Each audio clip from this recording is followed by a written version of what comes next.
Olá, sejam bem-vindos a mais um À Conversa Com e desta vez com o Dr. Vítor Fonseca. É com enorme gosto que apresento e agradeço a presença do Dr. Vítor, pois tive o prazer de trabalhar com ele na abertura da unidade de cuidados intensivos de um hospital de Cascais e estivemos do mesmo lado, na luta contra a doença durante mais de 4 anos. Uma partilha de conhecimentos e, para mim, numa aprendizagem com um profissional que tanto valoriza a minha profissão, a enfermagem. Um médico inovador no conhecimento, sempre em formações e a formar, apaixonado pelo desporto, a qual se tem traduzido em provas de triatlo. É um Ironman. Poderão segui-lo no site dele ou no Facebook, que é Vítor Fonseca, médico e triatlo.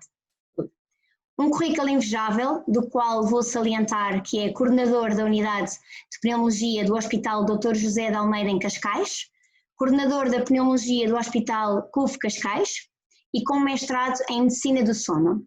Olá, Vítor, obrigada por teres aceito o convite da Mama and Baby Care. Boa noite. Obrigado pelo convite, Cláudia. Obrigada eu. Vítor, foste chefe de equipa durante 7 anos nos cuidados intensivos do Hospital Dr. José de Almeida, em Cascais, mas atualmente estavas dedicado à pneumologia no hospital e afastado dos cuidados intensivos.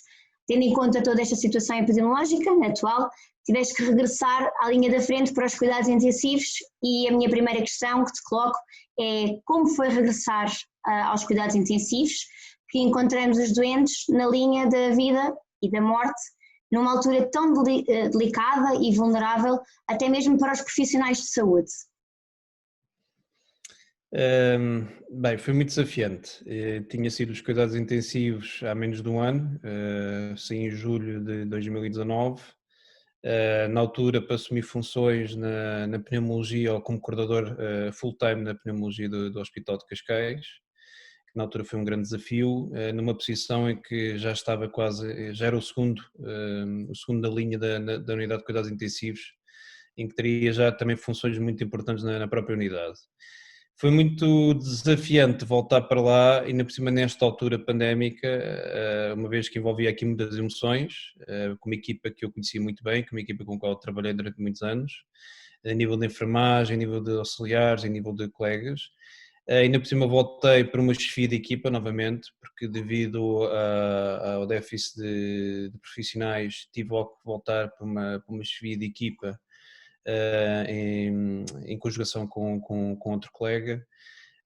E foi emocionante porque uma altura de muita tensão, foi uma altura de muita preparação, em que sentiu-se muito ali a união das equipas, e para quem passou e para quem presenciou por este momento sentiu isto na pele, e mesmo quando falo o assunto até me arrepiou um pouco. E foi engraçado haver reuniões conjuntas, um bocadinho quase de preparação para a guerra, quase, literalmente, entre as chefias de equipa de medicina, as equipas de enfermagem, dos auxiliares, um bocadinho a preparar o que é que iria ser a nossa vida nos próximos meses. E felizmente as coisas até correram muito bem. Foi um trabalho árduo, eu neste momento estive lá 2 meses e praticamente 3 meses, não foram só 2 meses e meio, quase 3 meses nos cuidados intensivos, numa escala rotativa de 3 em 3 dias, em que tivemos felizmente não aquela avalanche de doentes, tivemos bastantes doentes, mas tivemos menos do que seria expectável atendendo à avalanche que houve em Espanha e Itália.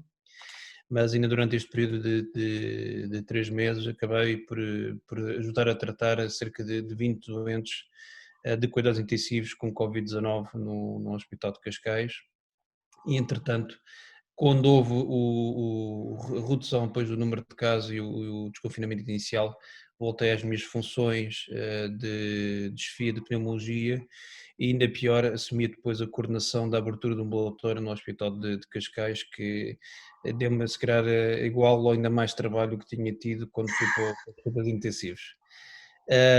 Porque é difícil preparar as enfermarias para esta hecatombe, e também é muito difícil preparar depois um serviço novamente para o ambulatório para retomar as consultas dos doentes respiratórios, dos doentes cardíacos, que não podem ficar abandonados, que precisam de cuidados, precisam de atenção, precisam de avaliações e precisam de retificações da medicação, de forma que não tenham descompensações, não temos pessoas a falecer, infelizmente, de outras doenças que não só o Covid, e por falta de assistência que também não pode acontecer, está bem? Houve sempre uma assistência por parte de ambulatório, por parte da pneumologia. Eu, quando saí do serviço, deixei o serviço de certa maneira organizado, de forma que houvesse sempre um acompanhamento dos doentes de ambulatório, mas sobretudo os mais graves. Agora está na altura de retomar, de certa maneira, a atividade normal, um pouco diferente do que fazíamos anteriormente e cada vez mais em teleconsulta. As plataformas agora digitais adquiriram uma importância muito grande, tal como é aqui feita esta apresentação numa forma de teleconferência em forma Zoom, o que nos permitiu aqui uma aproximação muito mais com os nossos doentes e com os nossos parceiros e manter aqui esta comunicação que é muito importante no dia a dia. Mas foi uma forma muito bonita de terminar o meu ciclo de cuidados intensivos com um período tão importante da história mundial e para mim foi muito gratificante voltar para os intensivos, sobretudo nesta altura tão importante. E eu não me sentiria bem estar ainda a trabalhar no Hospital de Cascais e não ter ido para o UCI. Se não tivesse ido para lá, não ia dormir como deve ser, não me sentiria bem se não tivesse a ajudar naquela fase mais difícil. E eu conhecendo-te e falando por todos os doentes, certamente agradeço-te por ter estado na linha da frente, pelo excelente profissional que tu és. Como pneumologista, certamente que acompanhas muitas crianças, muitos adultos e algumas grávidas com patologia respiratória crónica, como por exemplo a asma. Sim, neste momento também estamos a individualizar, por exemplo, eu posso adiantar que estamos a individualizar no Hospital de Cascais a consulta de asma da alergologia respiratória. Nível do hospital não sigo tanto crianças, uma vez que isto fica mais no departamento da pediatria e no departamento da alergologia, mas na minha atividade privada sigo também muitas crianças. Já as grávidas são sempre encaminhadas, as doentes grávidas com asma são sempre encaminhadas para a nossa consulta para haver um seguimento da sua doença respiratória, porque a gravidez acarreta sempre aqui alterações a nível da doença respiratória, sobretudo na doente com asma. E seguimos aqui muito a lei dos terços. Sabemos que a doente asmática, quando engravida, um terço piora da sua doença, um terço melhora da sua doença, um terço fica com a sua doença equilibrada e estável como estava previamente. Agora, nós sabemos que à partida grávidas com a doença pior controlada antes da gravidez terão uma maior tendência a agravar durante o período de gravidez. Enquanto grávidas mais controladas ou asmáticas mais controladas pré-gravidez terão uma tendência a ter a doença mais controlada, inclusive com redução da medicação durante o período de gravidez. Agora, aqui há sempre o grande receio, que é a inalação da medicação. Durante a gravidez, a maior parte das grávidas tem grande receio de tomar medicação, isso inclusive a nível de medicação inalatória. Aqui na asma, a droga primordial, ou o fármaco primordial para tratamento da asma é o corticoide inalado, e sabemos que existe um grande tabu e uma grande dificuldade em falar nos corticoides devido aos efeitos secundários que a maior parte das pessoas acham. É preciso desmistificar aqui o uso dos corticoides inalados como terapêutica de base da asma, e existem fármacos com grande segurança para serem utilizados durante o período de gravidez sem qualquer tipo de risco durante a grávida, inclusive o risco que será não toma da medicação, uma vez que a falta de ar e a baixa de oxigênio terá efeitos piores na gravidez, no feto, do que propriamente a toma da medicação. E muitas vezes nós temos que incrementar esta medicação de forma a controlar a grávida durante este período de gravidez e para controlar a sua asma. Este acompanhamento varia de grávida para grávida, mas nas asmas mais graves muitas vezes temos que fazer um acompanhamento quase mensal até ao período da gravidez, inclusive com a medicação em SOS, em planos de resgate, se houver agravamento da asma durante o período da gravidez. Outra coisa que também nós seguimos muito é a grávida fumadora, também é sempre recomendado e é sempre encaminhado por parte dos colegas da obstetrícia para redução também e a cessação completa do tabagismo durante a gravidez, que também é sempre necessário aqui fazer aqui algum ajuste a nível da medicação. mas que é possível e é importante fazer a redução também da cessação tabágica e do tabagismo durante o período da gravidez. A nível da criança asmática, eu na minha formação tive um grande componente de pneumologia pediátrica, fiz muitos estágios e sempre dediquei muito à doença respiratória asmática, à asma em si, e a asma para mim não tem idades e é desde a infância até aos 99 anos de idade e eu trato em toda a panóplia de idades e consigo e vejo crianças desde meses até ao doente mais idoso com asma e que sigo muitos cá fora também com o ensino da técnica inalatória, com o ensino de prevenções das agudizações respiratórias e com o controle também da doença alérgica na maior parte das crianças. Ok. Na procura desse equilíbrio que estavas a falar, tanto nas crianças como na grávida, e na importância de estarem a ser bem vigiadas e tenham um bom acompanhamento médico, sentiste essa pressão e essa procura agora com o Covid-19? Houve muita essa procura, porque dos assuntos que foi muito anunciado era o risco do Covid-19 nos doentes com doença crónica. E sobretudo nas doenças respiratórias, porque o Covid-19 é sobretudo uma infecção com a origem respiratória e o risco da pneumonia viral associada ao Covid-19, não é?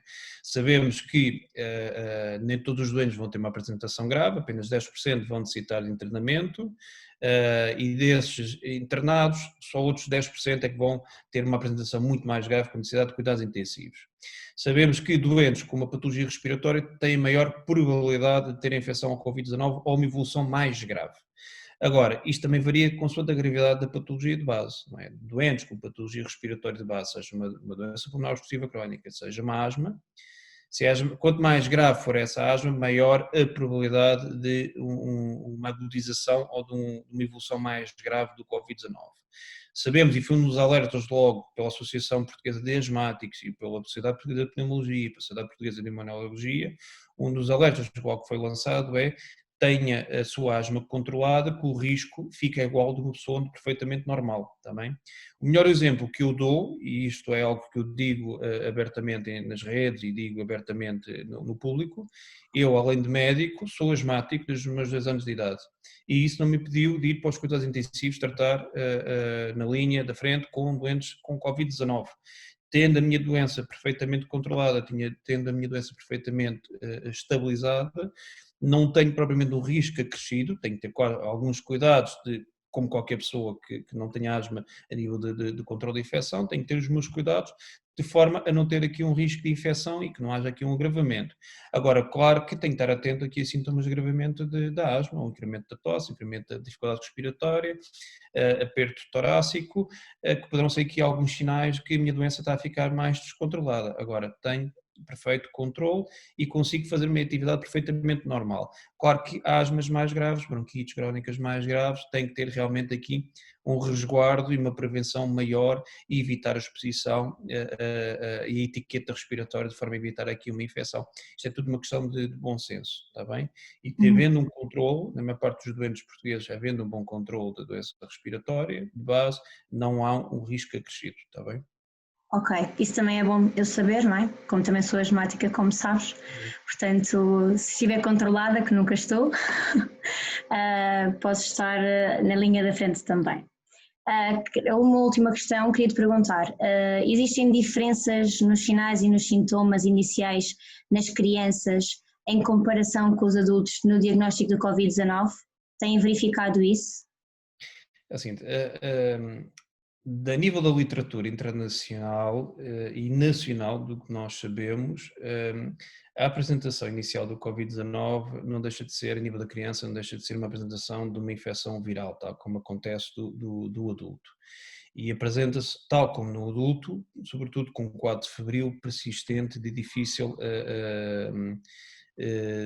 controle, também a nível de medicação antipirética. Os sintomas, depois, numa criança, são um bocadinho subjetivos também consoante a idade da criança, mas sobretudo com tosse, febre e dores musculares. Uma coisa que se assistia muito nos adultos era o quadro de cefaleias.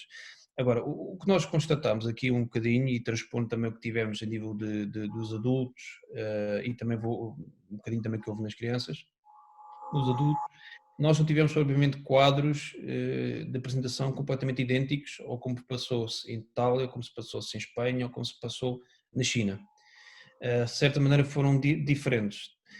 E aqui em Portugal predominou muito aqui o quadro de tosse, predominou muito o quadro de febre, que era algo que já tinha sido escrito anteriormente, mas por exemplo na Itália falava-se muito também das dores musculares e da dificuldade respiratória, que nós aqui não assistimos inicialmente, nós assistimos doentes com baixas de oxigenação muito graves, sem dificuldade respiratória. Okay? E tivemos muitos doentes inicialmente com cefaleias, era outra coisa que nós não estávamos preparados para assistir. Tivemos muitos doentes que tinham depois, e assistimos depois ao nível do raio-x e da ataque torácica, alterações sugestivas de Covid-19, muito do quadro inicial era febre e cefaleias persistentes que não cediam à medicação analgésica, e só depois apareciam os restantes sintomas. Das crianças, que apesar de tudo nós tivemos poucos casos também, e dos casos mais graves foi sobretudo em crianças com patologias graves, a apresentação foi no quadro viral típico, com tosse, com febre e com mialgias, ou seja, dores musculares persistentes, está bem? Agora também o número de casos é um número diminuto, que não nos permite propriamente tirar grandes ilações, ok? Mas de certa maneira o quadro foi semelhante, tirando aqui se calhar mais as cefaleias, tanto quanto me foi dado a perceber, está bem? Isto e também em conversa com alguns colegas da Estefânia dos cuidados intensivos. Ok, está bem. Para nos deixares aqui uma mensagem, eu perguntava-te quais as recomendações que nos poderás dar para a prevenção deste vírus que nos assombra a todos. O que é que tu nos podes deixar, para além de todas as recomendações que nós temos estado a ouvir constantemente pela Direção-Geral de Saúde? É o seguinte, o maior conselho que eu posso dizer é a utilização de bom senso. Tá bem? O que é preciso em tudo na vida é uma questão de bom senso, e tem sido aqui muita luta do Covid-19, tem sido muita luta da informação e da desinformação. E é algo que sinceramente me preocupa cada vez mais à medida que vamos progredindo aqui nos meses do pós-embate inicial.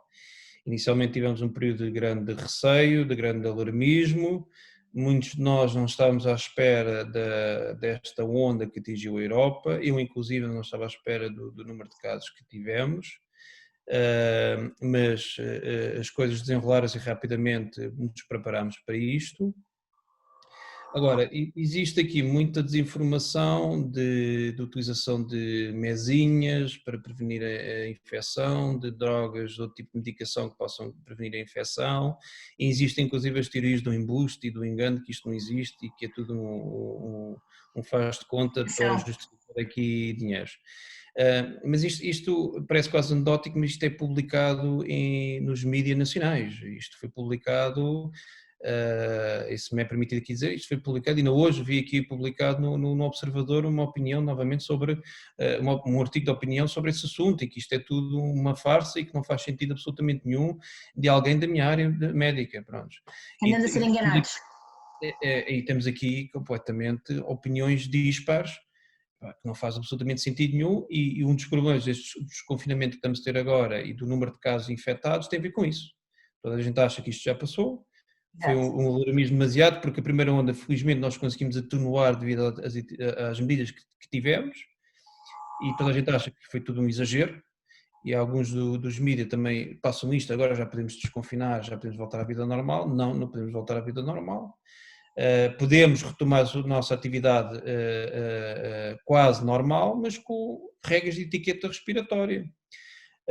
Não deixe-me de surpreender que, apesar de tudo, em muitos dos sítios assisto aqui uma boa etiqueta respiratória, um bom distanciamento social. Ainda no fim de semana fui nadar para a praia de Caxias em treino, e após o treino, por volta do meio-dia, quando estou a sair da praia, as pessoas estão distanciadas, uma coisa que me surpreende. Estão a cumprir as regras de distanciamento? Estão a cumprir o distanciamento, estão com um distanciamento de 2 metros entre as pessoas. mas depois vamos ao mini mercado ou vamos ao supermercado e está tudo em cima uns dos outros. Ou passamos ali no café e estão um grupo de 15 pessoas a beber uma cervejinha, sem máscara, sem nada. E nós temos neste momento, infelizmente, temos as pessoas que se estão a infectar muito nos transportes e muito em algumas das empresas por algumas falhas de outras pessoas e devido a não se cumprir estas normas, mas muitas estão a ser por não haver, por haver, de certa maneira, algum descuido nas medidas de etiqueta respiratória, por pessoas mais novas, isto também já foi publicado, já foi dito que em Santa Maria estão com um grande número de doentes novos, Sim. que depois acabam por infectar o resto da família e neste momento estamos a incrementar aqui o número de doentes e já houve este regredir, hoje, dito ontem publicamente, em que houve novas regras de confinamento e se continuarmos a haver uma cerca sanitária à volta de Lisboa, não tarda nada, mas pronto. Exato. Mas vamos... Se calhar essas informações que tu falaste estavam à espera que houvesse um tsunami e como não houve um tsunami, então isto não passava tudo de uma Nós ficamos brincadeira. reféns do nosso próprio sucesso, ok? Ao ficar reféns, e existe um gráfico a circular quase anedótico, né, nas redes sociais, mas que é um bocadinho a realidade, nós temos a curva, quando conseguimos parar a curva e achatar a curva, toda a gente vai achar, isto foi completamente desnecessário, e Tens também esse foi dito, gráfico partilhado, não tens? tem, Ah, isto já foi ouvi. dito, já viste, isto foi Já. dito publicamente, e não havia há pouco tempo assim notícias, uma entrevista de um estadista que fala da atualidade, que pronto, se calhar foi um desperdício de dinheiro a compra dos ventiladores aos chineses, dos 500 ventiladores que chegaram. Ainda bem que não foram precisos. Se tivessem sido precisos e não tivessem sido comprados é porque não tínhamos comprado. Isto é quase aquela expressão popular de preço por ter cão, preço por não ter. Literalmente isto que estamos a assistir, ok? As coisas correram muito bem, conseguimos travar, conseguimos achatar a onda, conseguimos evitar a sobrecarga do doente numa fase inicial a nível hospitalar. Dentro do Serviço Nacional de Saúde houve uma boa resposta, sobretudo a nível dos serviços de urgência, das unidades de cuidados intensivos e dos serviços de medicina que tiveram que ser, de certa maneira, repartidos e transformados para dar combate a esta infecção. Percebemos quais iam ser as nossas falhas se onde tivesse sido maior e as nossas falhas iriam ser idênticas à Itália, que era a falha de profissionais de saúde, está bem qualificados. Nós temos aqui um gap de uma geração em que existem poucos profissionais com capacidade para este tipo de embate, e se tivesse sido mais doentes íamos ter muita gente a entrar em burnout a nível laboral, está bem, mas felizmente conseguimos travar as coisas a tempo. Agora, temos que dar tempo a esta primeira linha para recuperar a nível de profissionais, porque nós não temos segunda linha. Pois, exato. Se vier Quando uma houver nova uma segunda leva. onda, quando houver uma segunda onda maior, a primeira linha vai ser igual à primeira linha de março. A única maneira que nós podemos fazer para prevenir isto é cumprir o que está dito pela Direção-Geral de Saúde, que bem ou mal tem cumprido o que a Organização Mundial de Saúde tem dito. Etiqueta respiratória, distanciamento social, e são as recomendações que já Lavagem são das ditas, mãos. lavagem das mãos, são a etiqueta respiratória que são ditas todos os anos, mesmo durante o período Sim. epidémico da gripe. Não se pode tossir para cima de outra pessoa, não se pode espirrar para cima de outra pessoa, tem que haver aqui o proteger com o cotovelo quando se tosse no transporte público. Neste momento também já foi desmistificado um bocadinho a utilização da máscara, se calhar vamos continuar a ver as pessoas com máscara mesmo após o período pandémico sem risco de serem certamente ridicularizadas. Havendo estas medidas e havendo estas medidas de controle, nós vamos conseguir evitar aqui um grande número de casos e vamos manter um número residual até haver então a dita vacina, que eventualmente se calhar mais cedo do que nós estamos à espera. Agora, mesmo havendo a vacina, isto não vai chegar para todos e inicialmente vão ser sobretudo os grupos de risco, crianças, idosos, eventualmente áreas de laborais de maior interesse, forças de saúde pública, bombeiros, profissionais de saúde são os primeiros a ser vacinados, Sim. tal como foi anteriormente na gripe A, que eu na altura também fui vacinado, mas neste momento o que se pede à população em geral é bom senso acho que é o principal. Tá bem. Exato, evitar aglomerados basicamente e cumprir as regras que nos têm dito e passado. Têm tantas mensagens e por tantas vias. Acho que até as crianças já sabem como é que há de espirrar, como é que há de lavar as mãos, Sabem até melhor elas já que sabem os métodos. alguns adultos, sabem melhor que alguns adultos, isso é verdade. É verdade, é verdade. Isso é verdade. Bem, Vítor, da minha parte, muito obrigada por teres aceito este convite, este desafio, Obrigado. está bem? Espero que nos encontremos em breve, Está está bem. bem? Tá, ok, e vamos fazer mais sessões destas. Bora a isso. Obrigada, está bem? Tá Tchau, tchau. bem. Obrigado pelo convite. Obrigada.